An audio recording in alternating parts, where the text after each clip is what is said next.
infuriating that we've done nothing but hinder, harm, and kill the people of these nations since long before I was born, then we turn around and we act like we're the good guys and we blame them for not blossoming into perfect utopias. Being an American is thinking we have the responsibility to go around and overthrow governments all around the world when we ourselves live in a brutal, incompetent, aggressive, unjust, genocidal, prejudice-ridden police state that's run by a corrupt pedophile ring.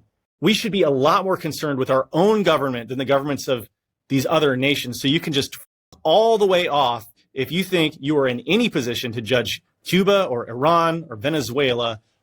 All this madness, the wars and the constant aggression against the people of these nations that have not harmed the USA in any way, the genocide against the people of Palestine, these are all manifestations of the same class warfare against all of us as workers. As activists and organizers in the Imperial Corps, we must draw these parallels. We must connect the struggles of ourselves as a working class in the USA to the struggles of our comrades in these other nations that are being imperialized and attacked and devastated on our behalf. We have got to get it through our heads that this is the same capitalist, imperialist ruling class that is united in attacking all of us in all of these nations, in the targeted nations and in the empire. The USA and Israel both have the same ambitions of wiping out opposition and stamping out any and all resistance against colonial occupation of these supposed enemies. And meanwhile, they're oppressing us back at home. We're losing any semblance of civil rights we ever had. American activists are getting shot down in the streets right now. As a citizen of the USA, I refuse to consent to the framing of these sovereign nations as my enemy. Cuba's not my enemy.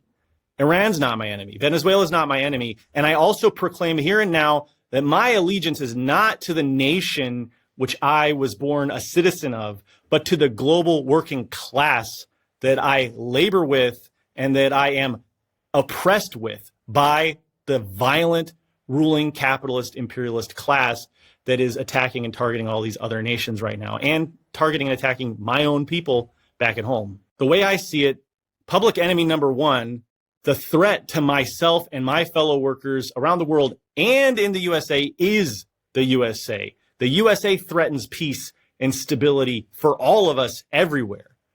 Right now, as Cuba is facing a desperate humanitarian crisis thanks to these ramped up fuel embargoes, and Marco Rubio has stated a goal of regime change in Cuba by the end of this year, as Iran is surrounded and threatened by an American fleet of warships, and as Venezuela is occupied and strangled and subjugated by American oil corporations, it's urgent that we merge the energy of the Palestine Solidarity Movement with the struggle to end all imperialist war everywhere into one single unified peace movement.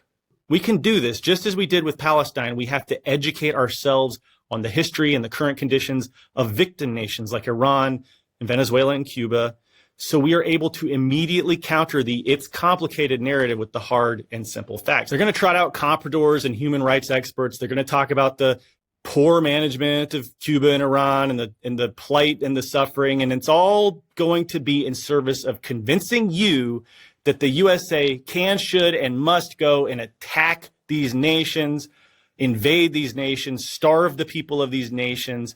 Every time they mention poverty in Gaza, point to the Red Lines document. Every time they talk about poverty and suffering in Cuba, point to Memorandum 499. Learn to counter these propaganda narratives. It is vital that you do so and that you teach your fellow workers to do so. I'm proud that all of us, including myself, have learned to struggle and strike for the people of Palestine. We have to do the same thing now for the people of Cuba and Iran and Venezuela. We have to get Cuba off the state sponsors of terrorism list. We have to end the confrontation with Iran. We have to get the blood-stained hands of Western oil tycoons off of Venezuela.